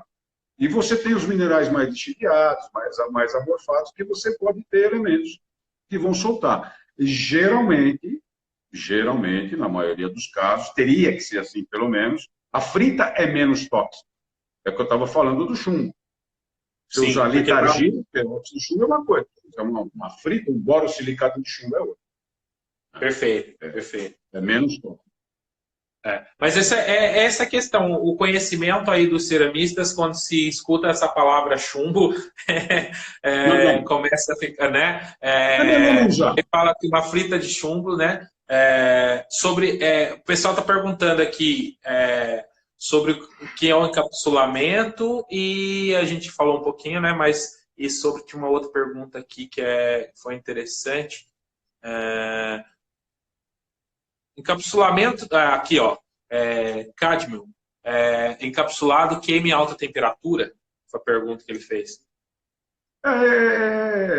Geralmente os corantes de cádmio, os vermelhos, não são só cádmio, né? Não é uma área muito que eu atuo muito, não, né? De corantes. Sei tudo, sei as reações, tudo, mas as temperaturas eu não saberia te dizer. Sim. Né? O Renato até fez uma live outro dia sobre. Então, o Renato né? isso aí, né? Ele trabalha muito com isso, porque eu acho também que tem aquela questão, né? Quando você está comprando um corante, igual, por exemplo, essa semana uma aluna trouxe de uma amiga aqui que ela, há 50 anos atrás, ela estava fazendo trabalhos de, não sei se era, acho que cobre, alguma coisa assim, e ela trouxe da França várias pedras ali que seriam fritas ali, sei lá, derretidas, ou na etiqueta da França, não, da Alemanha, e ela trouxe essas coloridas e falou, César, dá para queimar para a gente ver o que dá? Eu falei, dá, coloquei lá no forno, protegi lá a coisa para a gente ver o resultado que acontecia, o negócio derreteu bastante porque era um vidro de baixa fusão, né? E aí, assim, o que eu falei para ela? Eu falei, ó, há muito tempo atrás, o uso era mais, não tinha essas tecnologias que tem hoje, do encapsulamento, né? De fazer uma queima, igual Sim. O Renato falou, os corantes dele aguentam 1.300 graus de temperatura. Então, para aguentar 1.300 graus, ele sofreu um encapsulamento, uma queima, um processo, muito além disso, né? Para não perder tonalidade, não abrir. Então, é esse processo. Eu acho que aí entra a questão do fabricante, né? Do fabricante. Né? Que ele precisa dar esse parecer, né, da pessoa. Lógico, gente, você confia no fabricante? Ótimo, se ele está falando o que é, assim, né? Porque, igual o Renato falou ali, o Renato colocou ali, vai ter legislação, vai começar a ter esse tipo de coisa, porque a gente ainda não tem esse controle, né? Para esse tipo de coisa, porque assim, a gente confia. Então, assim, conheço o Renato há muito tempo, conheço o material dele, você também conhece a família dele, o pai dele, né? O pessoal que produz pigmentos, de coisa. Então, assim, produz com consciência, com qualidade, com conhecimento. Então, ele não vai negar para você, se você ligar lá para ele e falar assim, Renato, posso queimar seu corante que tem a base de selênio ou outro material na minha temperatura, ele vai te falar. Entendeu? Eu acho que principalmente o Renato, né, que eu conheço o pai dele, ele vai te explicar realmente, ó, faça assim, assim, assado.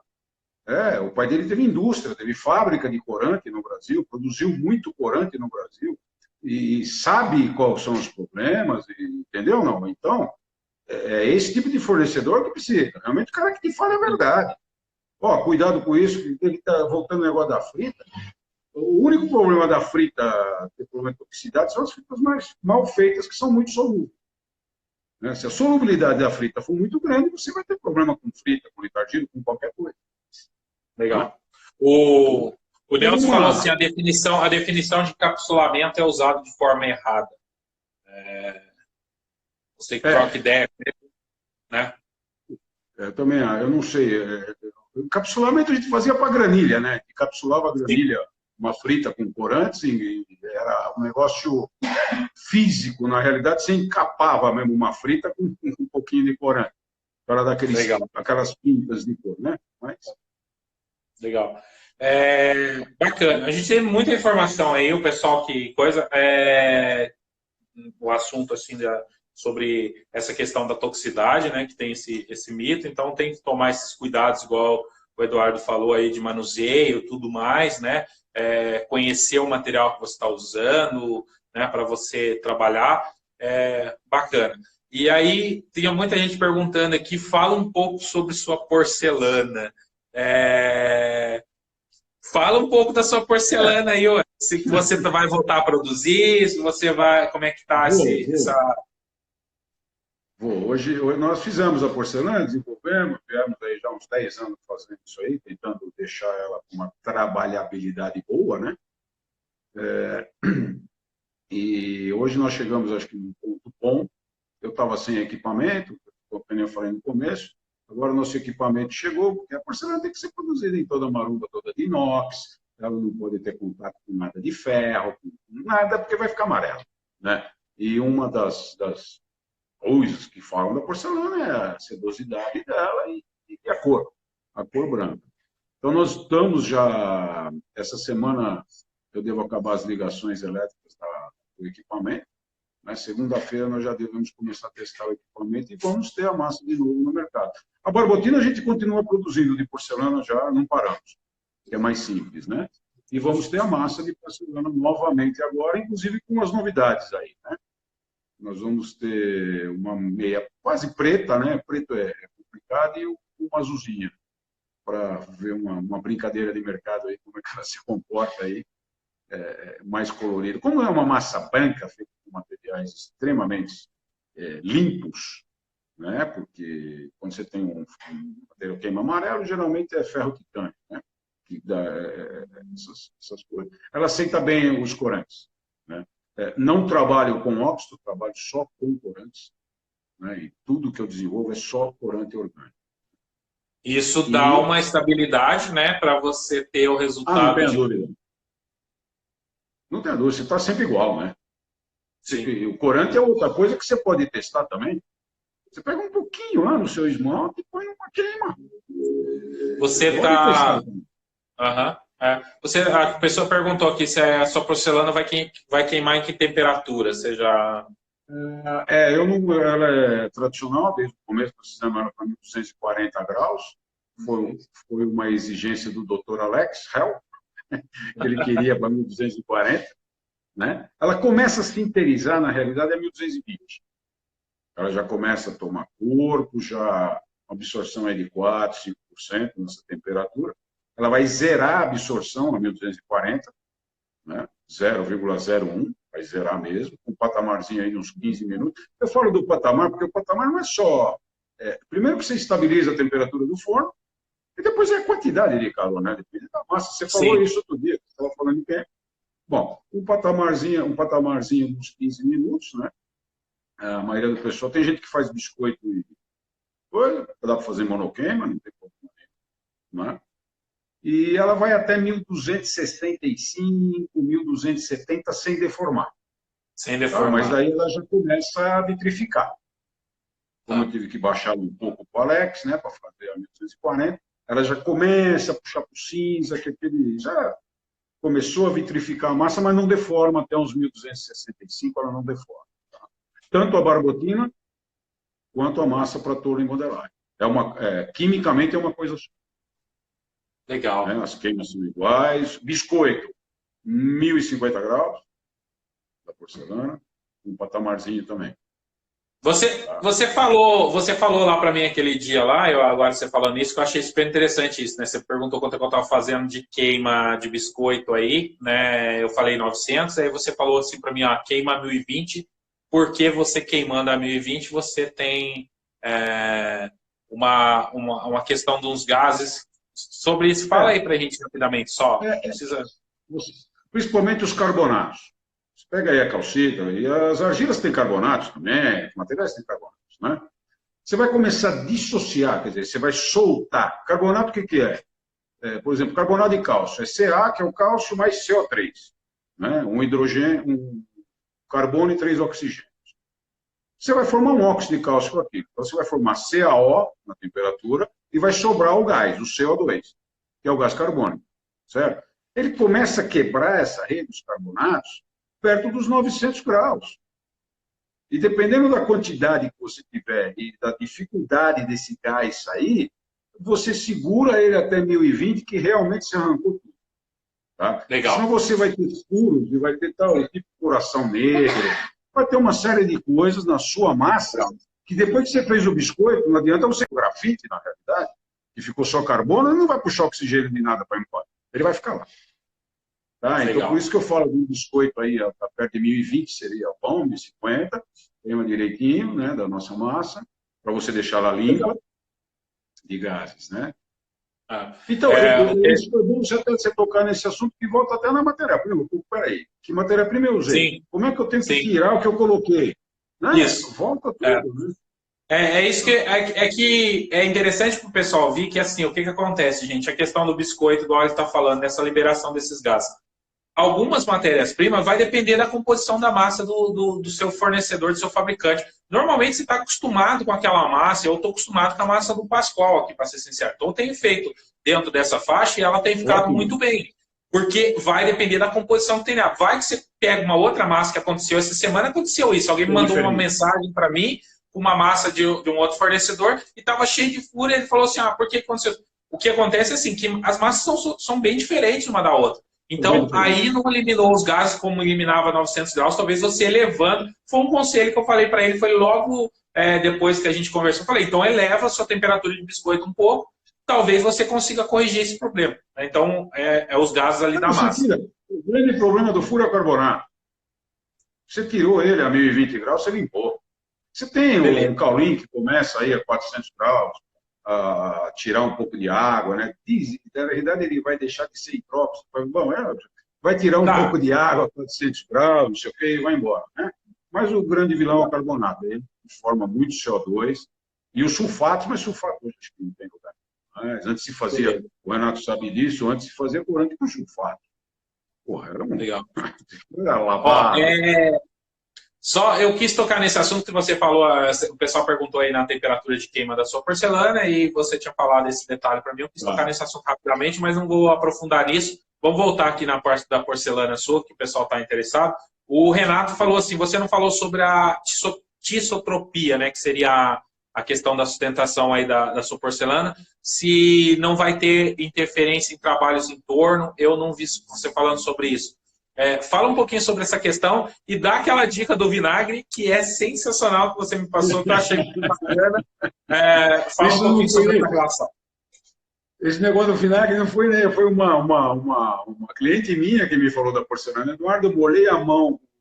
A água que eu uso para molhar a mão, eu botei umas gotas de vinagre e ficou sensacional para puxar a porcelana. Mas nós tivemos que acertar isotropia, porque você vai fazer uma porcelana, você precisa de argila branca e plástica. E você não tem, você tem as multimuriloníticas aí, que são as brancas plásticas, né, para você fazer isso, e são tixotrópicas, são argilas que seguram muito, retêm muita água, mas tivemos que fazer um trabalho com outras matérias-primas, um acerto de matéria-prima. É lógico, se você pegar uma massa que é bem conhecida do Pascoal, uma tabaco, você vai puxar uma peça, você vai pegar uma porcelana diferente. É totalmente diferente. Sem dúvida, sem dúvida. Eu estava falando outro dia que ele não consegue fazer monoqueima na imersão e monoqueima na porcelana no Japão, onde ele estava, que ela desmancha. Aí você vai ver um vaso grande de porcelana, o cara vai fazendo por anéis, vai esquentando com maçarica e vai colocando os anéis para fazer. Tem tixotropia? Tem tixotropia. É uma massa... Na realidade, não é o problema da plasticidade. Sim. A plasticidade da minha porcelana, você pode fazer rolinho da nota, ela não racha. Não tem problema nenhum. O problema é da estrutura que você precisa. Não é bem ligado à tixotropia, tá? A tixotropia atrapalha, mas não é bem ligado. A estrutura que você precisa para você fazer ela no torno. Tá?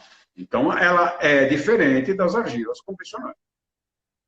Tá? Mas, segundo o torneiro do Alex, o Mico não deixa nada a dever para canadense, para chinesa, nem para americana. Ele puxava coisas até de 40 centímetros de boca lá, com essa porcelana. Mas é diferente. É diferente. Não sei se o pessoal conhece, lá de Cunha Mieco, Mário lá, ateliê Mário. Você de lá, você conhece, né? Eu levei para ela, ela fez uns vídeos para mim, ela puxou prato, puxou copo, puxou tudo. Ele falou, Eduardo, é uma porcelana, como qualquer lugar do mundo. Você tem um jeito para trabalhar com a porcelana. E outra, ela falou para mim, porcelana você não molha a massa, você molha a mão. O pessoal está acostumado a pegar e jogar a água em cima, né, da argila, que eu vejo aí nos vídeos de torno, tudo. Não, você molha só a mão para passar na porcelana. Não pode encharcar ela.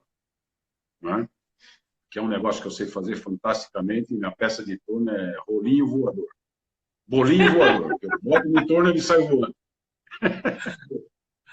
Mas é legal. Eu acho que essa abertura, né, a gente entende, igual eu falei, assim, é bem diferente quando você está produzindo uma massa para barbutina, para prensar, essas coisas, porque aí quando você traz para o torno, a gente tem esses problemas que acontecem, né, da sustentação, e muitas vezes para corrigir esses problemas acaba afetando umas outras coisas na massa que fica nesse meio caminho, né, de correção. Mas é legal você ter contato com a pessoa que está fazendo, para você, igual você falou, não tem experiência nenhuma no torno, então vai ser quem vai estar produzindo. Então é muito isso.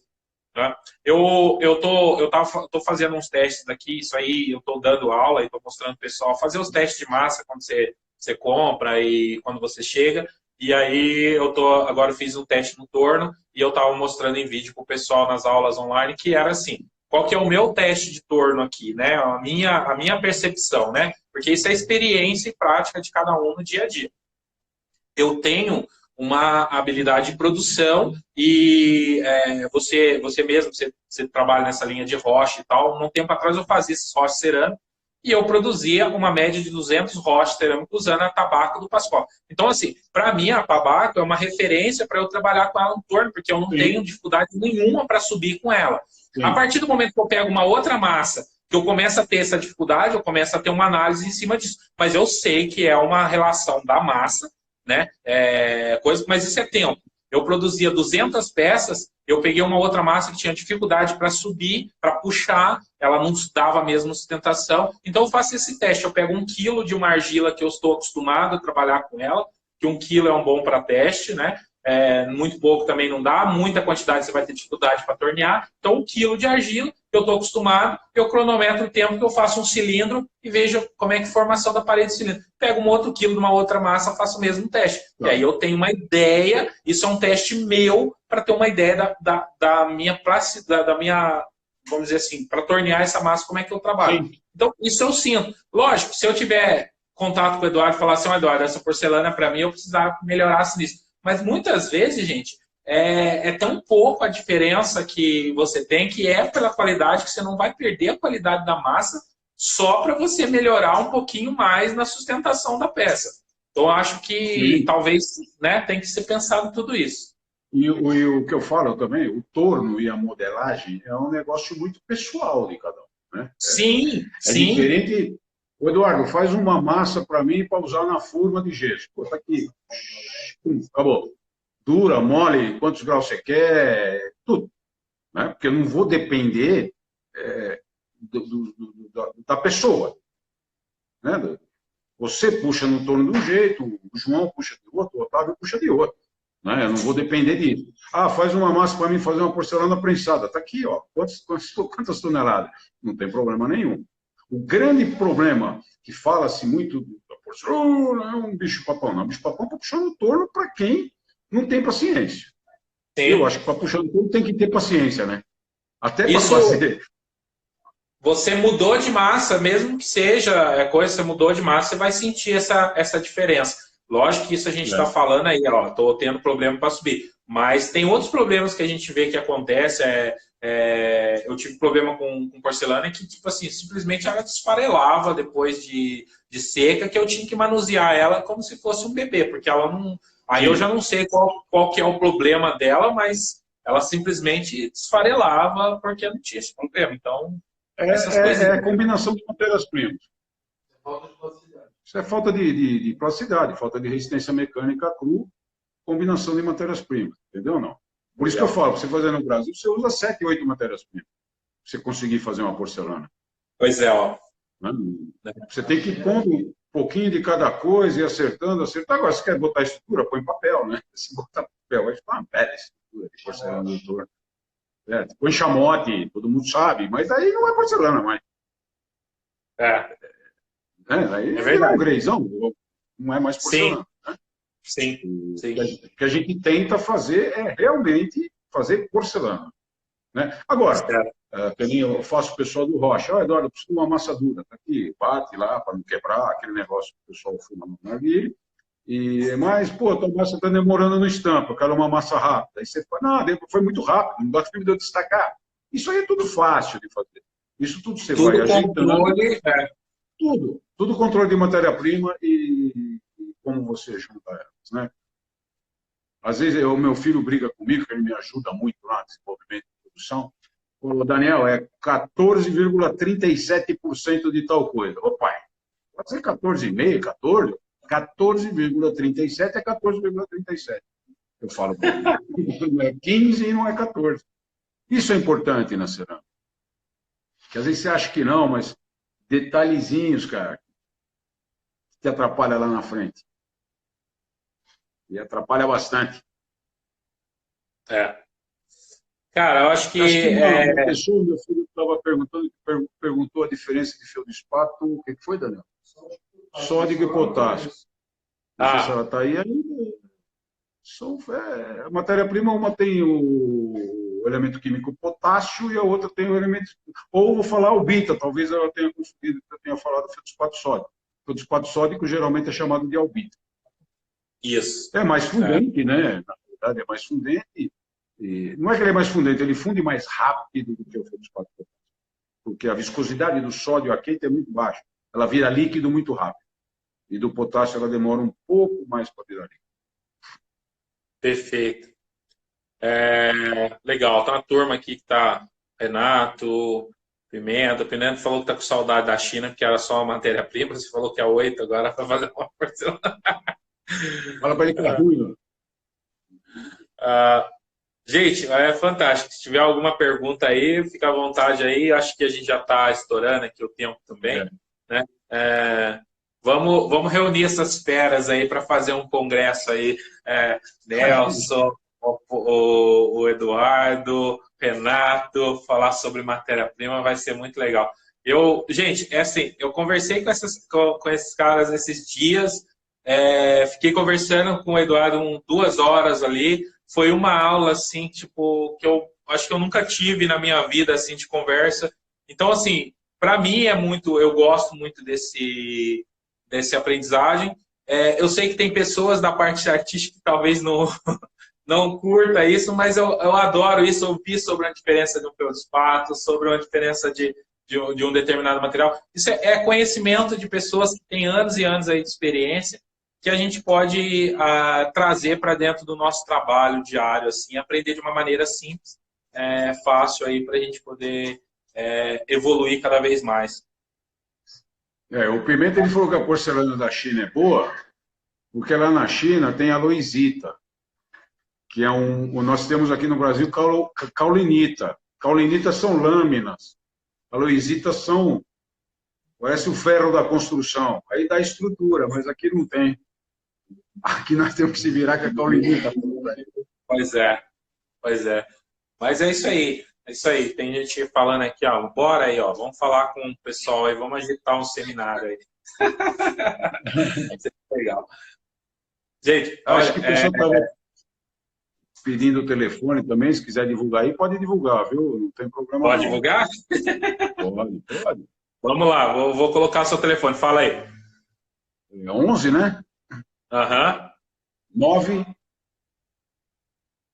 4853 5714.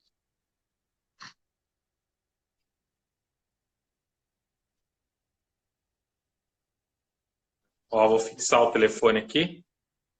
Para assessoria, para desenvolvimento de produto, não tem problema. Legal. Eduardo, a gente está batendo um papo aqui, a gente vai desenvolver uns produtos aí. Vamos sim. Vou mandar tudo para você testar primeiro aí. Sérgio, não fala para ninguém que tá ruim no torno, não. Deixa eu arrumar primeiro. Tá certo. O Pimenta tá falando a propaganda dele aqui, a live amanhã, demonstração técnica de pintura, com os pigmentos da Rise e do Eduardo. Show. Faz delivery. Legal. Super aula, excelente ideia. Gente, bacana aí, eu acho que estou muito contente aí, essa live foi muito boa. É uma live para a gente rever de novo e aproveitar. Eu queria agradecer aqui o Eduardo de coração, muito obrigado aí. A gente se conheceu através aqui desses dias de live e com outras pessoas, então, assim, achei você um cara super receptivo, uma pessoa, assim, entendida, eu não posso nem falar que o cara entende muito aí, muita experiência. Então, eu queria só agradecer mesmo, são pessoas incríveis que têm cruzado meu caminho nesses dias de live aí, eu estou muito feliz com isso. Queria agradecer, muito obrigado, Eduardo. Fico muito feliz por a gente ter batido esse papo aqui hoje. Se entende muito, é bondade sua. Mas eu gosto de falar o que eu sei, pelo menos, né? Transmitir o conhecimento, o pouco que a gente conseguiu adquirir em algumas áreas, né? E eu que agradeço aí para falar. E, pô, parabéns de novo, cara, pelo que você está fazendo. Parabéns mesmo. Legal. Vem um fala de corante, o outro fala de frita, o outro fala de matéria-prima, o outro fala de queima. De repente, vai formando um grupo que vai dando condições do ceramista começar a assimilar isso. Isso é bacana mesmo. Legal. Parabéns para você, meu. Obrigado aí para a turma que aguentou me ouvir. Tem super fãs aqui, ó.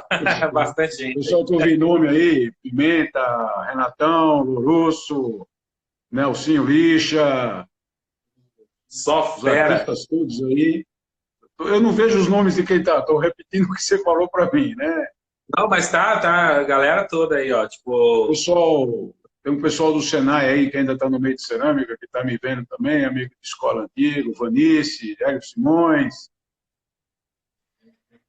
Outro cara aí, uma hora nós vamos chamar esse Hélio Simões para falar de corante, é uma sumidade.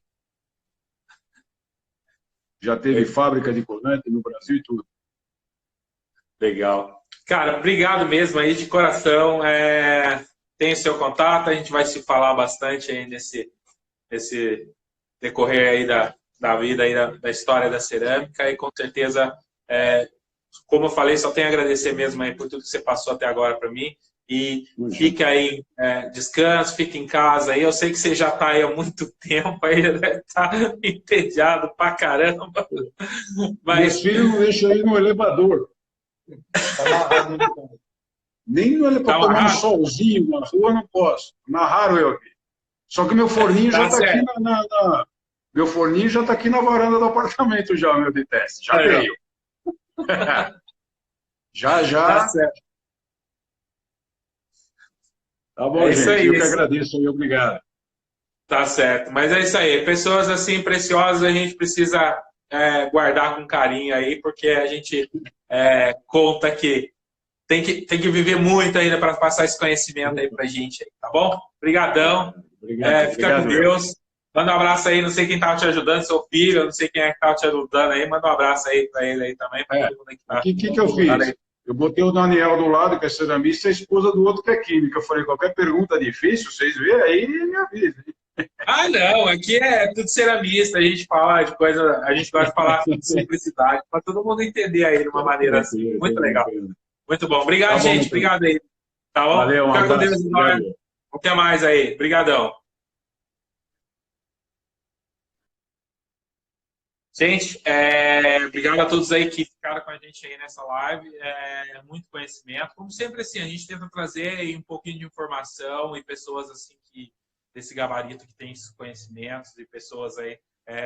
Valeu aí todo mundo que participou. Quem ajudou também o Renato, o Pimenta, tem live amanhã, o Lixa, todo mundo que participou aí de alguma maneira aí, colocou nos comentários aí. Eu agradeço muito de coração e todos que participaram. Valeu, gente. Obrigado. Como eu falei para vocês, estou fazendo menos live, mas estou tentando priorizar algumas coisas assim para a gente trazer de conhecimento, de pessoas assim que a gente possa agregar conteúdo, né? E acompanhem. O Renato está fazendo live, o Renato está aqui, ó, está fazendo lives lá super legais sobre material, sobre conhecimento passando. Então, tem gente fazendo, o Lourusso fazendo, o pessoal da casa o pessoal do CC Braço fazendo live sobre o universo cerâmico. Então, assim, eu acho que a gente está recluso, mas a gente está conseguindo transmitir conhecimento e trocar um pouquinho sobre a cerâmica e manter vivo essa roda funcionando aí da cerâmica para não parar nunca e a gente só evoluir como tem evoluído e cada vez melhor cerâmica de qualidade. Tá bom, gente? Obrigado aí a todos. Fiquem com Deus aí, fica até a próxima live. Eu vou falando aí, eu vou anunciando quando tiver as outras lives, tá? Não tenho ainda nada programado, mas a gente vai falando. Amanhã, às 3 da tarde, a gente se vê lá na live do Pimenta lá, que eu quero muito assistir. Tá bom? Tchau, tchau. Até mais. Tchau, tchau. Obrigado, gente. Fica com Deus.